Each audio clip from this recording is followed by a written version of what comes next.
Bienvenue dans le débat. Nous nous plongeons aujourd'hui dans l'une des questions les plus complexes de l'histoire militaire contemporaine, la stratégie de contre-insurrection française durant la guerre d'Algérie, en nous basant sur les analyses de l'épopée algérienne.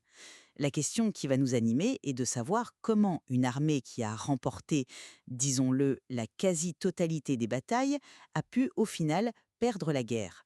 De mon côté, je suis convaincu que l'armée française a mis au point et exécuté une stratégie militaire d'une redoutable efficacité, une véritable leçon de contre-insurrection qui a anéanti militairement la révolution sur le terrain. Pour ma part, je défendrais l'idée que cette prétendue efficacité militaire était précisément le moteur de l'échec stratégique final. Chaque victoire tactique, souvent obtenue par la force et, il faut le dire, la brutalité, a en fait creusé le fossé avec la population algérienne et a rendu la défaite politique de la France absolument inévitable. La stratégie militaire était dès le départ une impasse politique. Alors commençons par le cœur de la machine de guerre française sur le terrain, le plan Chal, à partir de 1959. On ne peut pas parler de cette période sans reconnaître l'ampleur et, oui, la réussite de cette approche. Il ne s'agissait plus de simples opérations de police, mais bien d'une stratégie de rouleau compresseur systématique. Des opérations comme Couronne, Ceinture, Jumelles, l'objectif était clair, reprendre le contrôle du territoire, zone par zone, wilaya par wilaya, et démanteler les unités organisées de la LN. Et les faits rapportés dans notre source sont têtus. Fin 1959, début 1960, l'ALN de l'intérieur est exsangue. Ses structures de commandement sont brisées, ses combattants sont traqués, réduits à de petits groupes qui luttent pour leur survie. D'un point de vue purement militaire, la guérilla est à l'agonie. Je ne conteste pas la terrible efficacité destructrice de ce rouleau compresseur. Non, les chiffres des pertes de l'ALN sont là pour le prouver. Mais c'est précisément là que notre analyse diverge fondamentalement. Vous parlez de réussite, moi je vois une victoire à la Pyrrhus. Le plan Chalet, c'est l'arbre militaire qui cache la forêt politique. Quelle a été la méthode de ce ratissage des opérations massives, brutales, qui ne faisaient aucune distinction fine entre le combattant et le civil qui le soutenait de gré ou de force? Pour chaque combattant de l'ALN tué, combien de nouvelles recrues potentielles, combien de familles, de villages entiers qui ont basculé définitivement dans la haine du système colonial à cause de cette violence? Mais n'est-ce pas la nature même de la contre-insurrection? La guérilla se cache au sein de la population comme un poisson dans l'eau.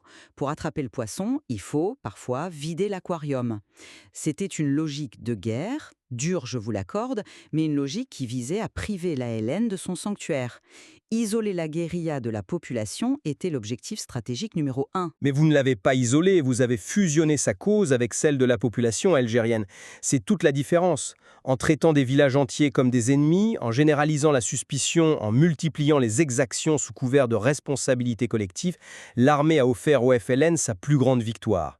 Elle a prouvé par les actes ce que le FLN affirmait dans sa propagande, qu'il n'y avait pas de compromis possible, que la France coloniale était un bloc monolithique et violent, et que la seule issue était l'indépendance totale, quel qu'en soit le prix. Le plan Chal a peut-être gagné des batailles, mais il a fait perdre la guerre des cœurs et des esprits de manière irrémédiable. Vous insistez sur la brutalité, mais c'est une vision, je trouve, partielle de la stratégie française. Elle était bien plus complexe, bien plus duale. Et cela nous amène directement à un autre pilier de cette stratégie OR, les sections administratives spéciales, les fameuses SAS. Là, on est à l'opposé du rouleau compresseur. On est dans une approche fine, psychologique. L'idée, portée par des officiers souvent remarquables, était précisément de gagner ces fameux cœurs et esprits. Construire des écoles, ouvrir des dispensaires, aider aux récoltes, remplacer une administration coloniale lointaine et méprisante par un contact humain, direct. C'était la reconnaissance explicite que la guerre ne se gagnerait pas seulement avec des fusils. C'était une tentative sophistiquée de prouver que l'avenir des Algériens pouvait être meilleur avec la France. Là, je dois avouer que j'ai du mal à vous suivre. Comment peut-on parler d'une stratégie nuancée quand elle est fondamentalement schizophrène? Mettons-nous à la place d'un paysan algérien dans un douar. Le matin, un officier de SAS vient lui proposer des soies pour ses enfants. Bon. L'après-midi, des parachutistes de la même armée, portant le même uniforme, débarquent, regroupent les hommes du village et en emmènent certains qui ne reviendront jamais ou qui reviendront marqués à vie par la torture. Comment voulez-vous que ce paysan fasse confiance à cette main tendue, cette Cette contradiction n'annule-t-elle pas toute l'initiative? La contradiction était réelle, je vous l'accorde. La situation était incroyablement complexe. Mais rejeter l'ensemble de l'action des SASCOM comme un simple outil de contrôle est, je pense, une erreur. C'était aussi une tentative pour une partie de l'armée de proposer une alternative au tout répressif. De nombreux officiers y croyaient sincèrement et pensaient pouvoir créer un lien de confiance, prouver que la France n'était pas seulement une force d'occupation, mais aussi une force de progrès. Et dans certaines régions, ponctuellement, ça a fonctionné. Des populations ont été détournées de l'influence du FLN. Ponctuellement, peut-être. Mais stratégiquement, c'était voué à l'échec. Parce que la cause du FLN n'était pas seulement une question de bien-être matériel. On ne peut pas offrir un dispensaire en échange de la dignité et de la souveraineté. L'action des SAS, même la plus bienveillante, était perçue pour ce qu'elle était, une forme de paternalisme éclairé visant à maintenir un système de domination. Le FLN, lui, offrait un projet politique radical, devenir maître de son propre destin. Face à cela, la meilleure des administrations, fût-elle militaire, ne pouvait tout simplement pas rivaliser. La stratégie française n'a jamais résolu ce problème.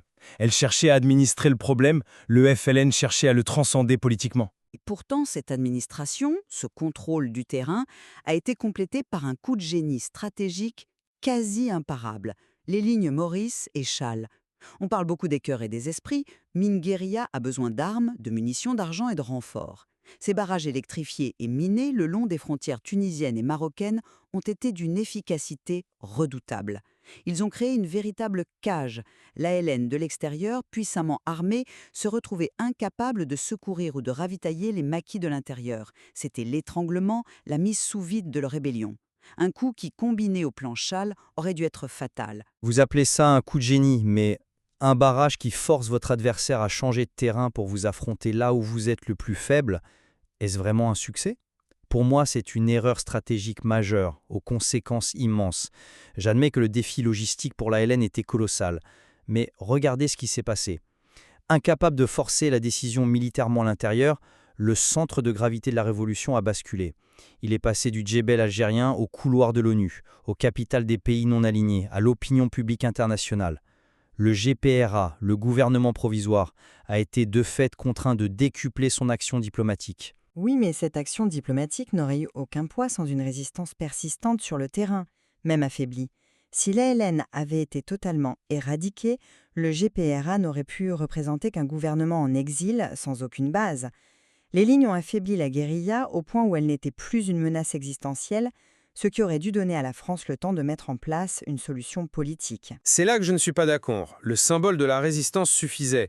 Le fait même que la France soit obligée de mobiliser 500 000 hommes et de construire des forteresses pour maintenir l'ordre en Algérie était la preuve la plus éclatante aux yeux du monde que l'Algérie n'était pas française. La ligne Maurice était un monument à la gloire de l'ingénierie militaire française, certes, mais c'était aussi un monument qui hurlait au monde entier que la France était en guerre contre un peuple. Du coup, indirectement, cette fortification a accéléré la défaite politique en internationalisant le conflit.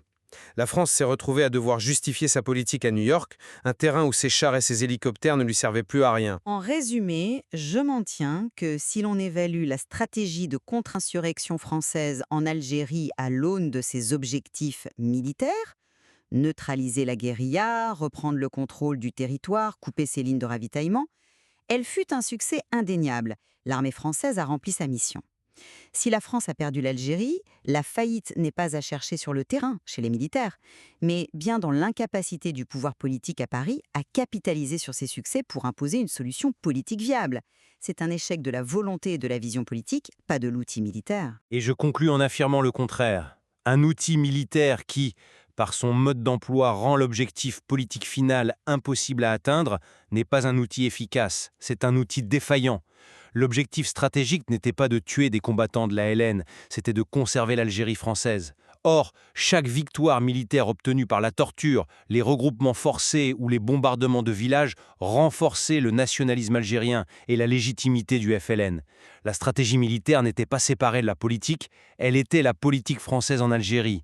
Et cette politique, basée sur la force, a simplement prouvé qu'elle ne pouvait pas vaincre la force d'une idée et la volonté d'un peuple. Notre discussion illustre parfaitement la tension fondamentale de toutes les guerres asymétriques. Cet affrontement entre la puissance militaire, qui peut contrôler les corps et le terrain, et la légitimité politique, qui, elle, cherche à conquérir les esprits. Tout à fait. Et elle nous rappelle que la victoire ne se décrète pas seulement par le silence des armes sur un champ de bataille, mais par l'adhésion durable à un projet politique. Les documents de l'épopée algérienne démontrent à quel point cette dynamique complexe était déjà à l'œuvre et ils offrent une matière inépuisable pour continuer à penser ces conflits.